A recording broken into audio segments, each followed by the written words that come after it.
সিনেমার শুরুতে আমরা একটি দম্পতিকে দেখি, বেন এবং লোরা। দিনটি ছিল তাদের বিবাহবার্ষিকী। দিনটিকে স্মরণীয় করে রাখতে তারা নতুন কিছু করার সিদ্ধান্ত নেয় এবং তারা সমুদ্রের নৌকায় ভ্রমণে বের হয়। তাদের পরিকল্পনা ছিল নৌকায় একসাথে কয়েকদিন কাটিয়ে তারপর ফিরে আসা। কিন্তু হঠাৎ লোরা দূরে একটি সুন্দর দ্বীপ দেখতে পায় এবং বেনকে সেখানে থামতে বলে। বেন এই পরিকল্পনাটি একদমই পছন্দ করেনি, কিন্তু সে লোরাকে হতাশ করতে চায়নি। তাই তারা তাদের বড় নৌকাটি মাঝ সমুদ্রে রেখে দ্বীপে যাওয়ার জন্য একটি ছোট রাবার বোট নামাল। দ্বীপে পৌঁছে তারা একটি ছোট কুঁড়েনার দেখতে পায়। এটি দেখে তারা ভাবল, নিশ্চয়ই কেউ সেখানে থাকে। তারা অনেকক্ষণ দ্বীপের চারপাশে খুঁজল, কিন্তু কাদা ছাড়া আর কিছুই পেল না। তখন বেন লোরাকে বলল, আমাদের এখন ফিরে যাওয়া উচিত। কিন্তু লোরা জেদ ধরল।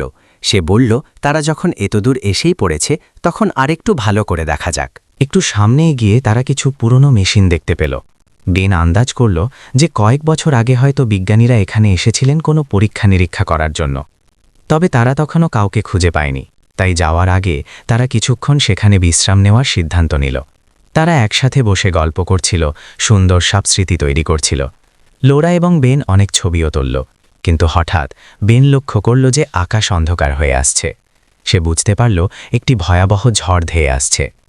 সে দ্রুত লোরাকে বলল, আমাদের এখনই বড় নৌকায় ফিরে যেতে হবে, এখানে থাকা একদমই বিপজ্জনক।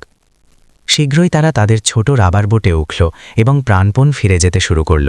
কিন্তু তখনই প্রচণ্ড ঝড় আছড়ে পড়ল। বিশাল একটি ঢেউ তাদের নৌকাটি উল্টে দিল এবং তারা দুজনেই বরফ শীতল জলে পড়ে গেল।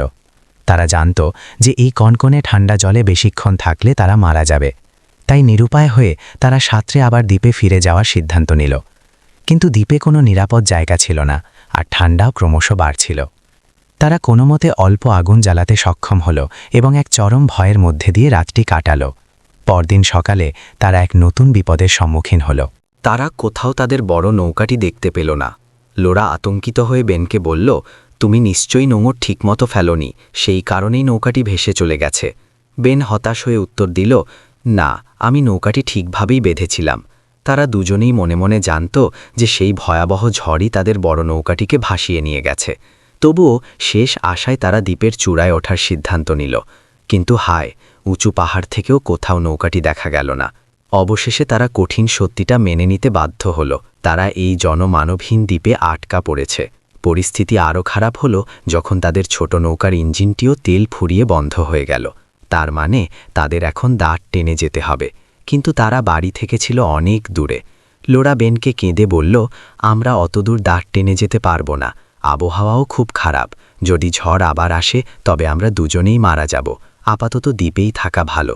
খিদে আর তেষ্টায় তারা তখন রীতিমতো ভেঙে পড়ল। এখন বেঁচে থাকাটাই তাদের কাছে এক বিরাট চ্যালেঞ্জ।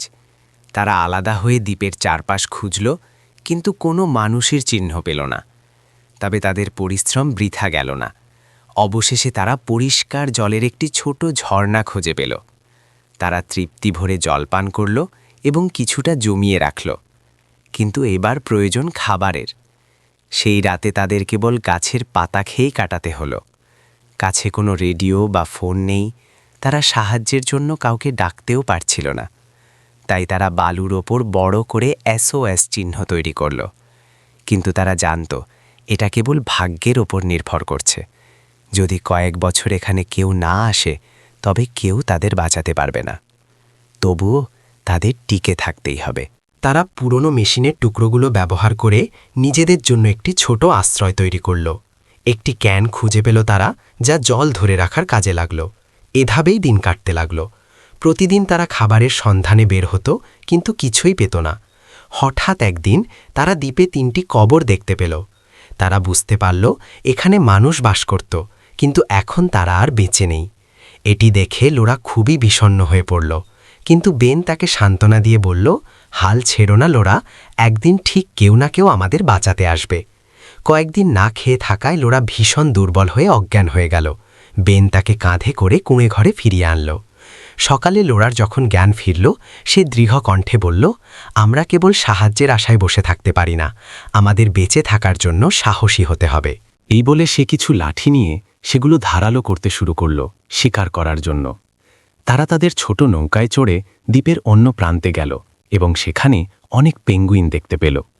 তাদের দেখে লোরার চোখে জল চলে এলো।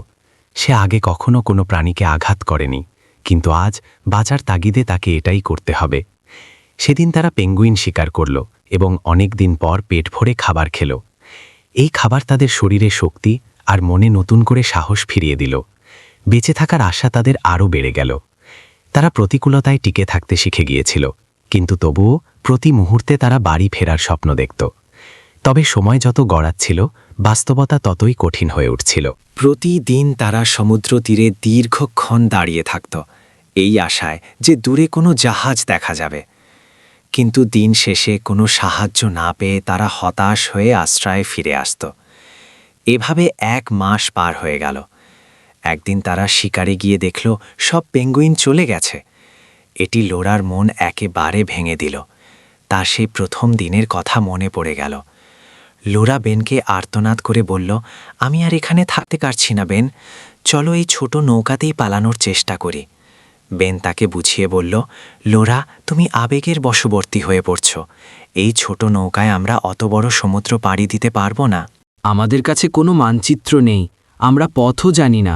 অন্তত এই দ্বীপে জল আছে, খোলা সমুদ্রে আমরা কিভাবে বাঁচব? লোরা চিৎকার করে প্রশ্ন করল, তাহলে এখানে থাকলেই কি আমরা বাঁচব, যদি আমরা ক্ষুধায় মারা যাই? ঠিক সেই রাতে তর্কের মাঝেই তারা দূরে একটি আলো দেখতে পেল। কাছেই একটি জাহাজ যাচ্ছিল। তারা সাহায্যের জন্য চিৎকার করতে শুরু করল, কিন্তু অতদূর থেকে কেউ তাদের শুনতে পেল না। বেন এই শেষ সুযোগটি হাতছাড়া করতে চাইল না। সে নৌকায় সামান্য জ্বালানিটুকু ভরল, ইঞ্জিন চালু করল এবং একাই বেরিয়ে পড়ল। লোরা পেছন থেকে চিৎকার করছিল, যেও না বেন, তুমি ওই জাহাজের কাছে পৌঁছাতে পারবে না, আমাদের শেষ সম্বলটুকুও শেষ হয়ে যাবে। কিন্তু বেন শোনেনি। সে পাগলের মতো এগিয়ে যেতে থাকল। লোরা কেবল তাকিয়ে দেখল। কিছুক্ষণ পর বেনের নৌকার তেল ফুরিয়ে গেল এবং সে মাঝ সমুদ্রেই থমকে দাঁড়াল। লোরা সারা রাত সমুদ্র তীরে বেনের জন্য অপেক্ষা করল, কিন্তু বেন ফিরে এলো না। দিন কেটে গেল। বেনের ফেরার সব আশা লোরা হারিয়ে ফেলল, কিন্তু সে হাল ছাড়ল না, শক্ত থাকার সিদ্ধান্ত নিল। একদিন সকালে লোরার ঘুম ভাঙল দরজায় এক অদ্ভুত শব্দে। বাইরে গিয়ে সে যা দেখল তাতে সে শিউরে উঠল। বেন খুব ভয়াবহভাবে জখম হয়ে পড়ে আছে। লোরা নিজের চোখকে বিশ্বাস করতে পারছিল না। সে বেনকে ভেতরে টেনে নিল। তার শরীর ক্ষতবিক্ষত ছিল।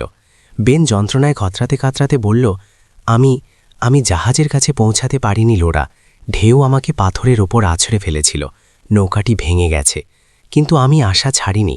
4 দিন লড়াই করে আমি তোমার কাছে ফিরে এসেছি। বেনের পা থেকে তখন রক্ত ঝরছিল। লোরা চোখের জল মুছে তার ক্ষতস্থান সেলাই করতে শুরু করল। যন্ত্রণা এতটাই তীব্র ছিল যে বেন জ্ঞান হারিয়ে ফেলল। প্রচুর রক্তক্ষরণে বেনের অবস্থা ছিল আশঙ্কাজনক। এখন বেনের জীবন লোরার হাতে। লোরা হার মানল না। সে প্রতিদিন কঠোর পরিশ্রম করল, খাবার সংগ্রহ করল এবং বেনের সেবা করল। ধীরে ধীরে বেন সুস্থ হয়ে উঠতে লাগল। আরও 1 মাস কেটে গেল এবং শীতের প্রকোপ শুরু হল। পুরো দ্বীপ বরফে জমতে শুরু করল।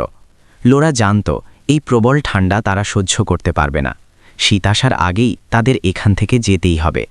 লোরা প্রস্তুতি নিতে শুরু করল, কিন্তু বেন বলল, আমি যাওয়ার মতো অবস্থায় নেই, আমি খুব দুর্বল। লোরা আর তর্ক করল না। সে মনে মনে ঠিক করল বেনকে বাঁচাতে যা করা প্রয়োজন সে একাই তা করবে। বেনকে দ্বীপে রেখে লোরা একাই সাহায্যের খুঁজে বেরোল। যাওয়ার আগে সে পর্যাপ্ত জল আর খাবার বেনের জন্য রেখে গেল। কিন্তু সে যত দূরই হাঁটুক না কেন, চারপাশে শুধু বরফ আর নির্জনতা। ঠান্ডা এতটাই ছিল যে তার হাত পা জমে আসছিল। 1 দিন, 2 দিন, 3 দিন পার হয়ে গেল। সে কিছুই খুঁজে পেল না এবং একসময় হার মানতে চাইল। সে বরফের উপর শুয়ে পড়ল, কিন্তু তখনই তার মনে পড়ল বেনের কথা। সে মারা গেলে বেনও বাঁচবে না। সমস্ত শক্তি সঞ্চয় করে সে আবার হাঁটা শুরু করল এবং অবশেষে সে একটি ছোট লাল রঙের ভবন দেখতে পেল। এটি ছিল একটি গবেষণা কেন্দ্র। এটি দেখে লোরার চোখে আনন্দের জল চলে এলো। সে যেন হঠাৎ জাদুকরী শক্তি ফিরে পেল এবং স্টেশনের দিকে দৌড়াতে লাগল। ভেতরে গিয়ে দেখল সেটি খালি, কিন্তু সেখানে ছিল প্রচুর খাবার, হিটার, গরম কাপড় এবং একটি স্নো স্লেজ। লোরা অবিলম্বে একটি মানচিত্র খুঁজে নিল এবং বেনকে উদ্ধার করতে স্নো স্লেজ নিয়ে ঝড়ের বেগে ফিরে গেল। যখন সে দ্বীপে পৌঁছাল তখন রাত হয়ে গেছে, কিন্তু সেখানে গিয়ে সে বড় একটি ধাক্কা খেল। এক ভয়াবহ ঝড়ে তাদের আশ্রয়টি ধ্বংস হয়ে গেছে। সে পাগলের মতো বেনকে খুঁজতে লাগল। তার মনে হচ্ছিল বেন হয়তো আর নেই। অবশেষে ধ্বংসমশেষে নিচে চাপা পড়া অবস্থায় সে বেনকে খুঁজে পেল। বেনের শরীর ছিল বরফের মতো ঠান্ডা। লোরা তাকে দ্রুত স্লেজে তুলে নিয়ে গবেষণা কেন্দ্রে ফিরে এলো। সেখানে সে বেনের ভেজা কাপড় পাল্টে দিয়ে হিটার চালিয়ে দিল। শরীর উষ্ণ হওয়ার সাথে সাথে বেনের চেতনায় প্রাণ ফিরল। যখন সে চোখ খুলল, সে দেখল লোরা তার জন্য গরম খাবার রান্না করছে। বেন নিজের চোখকে বিশ্বাস করতে পারছিল না। এই উষ্ণ ঘর, খাবার সবকিছুই যেন তার কাছে একটি স্বপ্ন। লোরা তাকে জড়িয়ে ধরে বলল, সব ঠিক হয়ে গেছে বেন, এটি বাস্তব। অবশেষে দীর্ঘ কষ্টের পর তারা একটি নিরাপদ আশ্রয় খুঁজে পেল। তাদের আনন্দ আর ধরে না, তারা একে অপরকে জড়িয়ে ধরে নাচতে লাগল। কয়েকদিন তারা সেখানে শান্তিতে থাকল। তারপর এলো সেই কাঙ্ক্ষিত দিন। লোরার নজরে এলো একদল বিজ্ঞানীদের মেয়ে একটু বিশাল জাহাজ স্টেশনের দিকে আসছে। অবশেষে তারা উদ্ধার পেল। তাদের দীর্ঘদিনের যন্ত্রণার অবসান ঘটল। আনন্দে তারা আত্মহারা হয়ে পড়ল। এই সার্ভাইভাল মুভিটি এক আনন্দদায়ক উদ্ধারের মাধ্যমে শেষ হয়। এটি আমাদের শেখায় যে জীবন যত কঠিনই হোক, আমরা যদি হাল না ছাড়ি, তবে যে কোনো পরিস্থিতি থেকে জয়ী হয়ে ফেরা সম্ভব। এর জন্য প্রয়োজন কেবল অদম্য মনোবল আর ধৈর্য।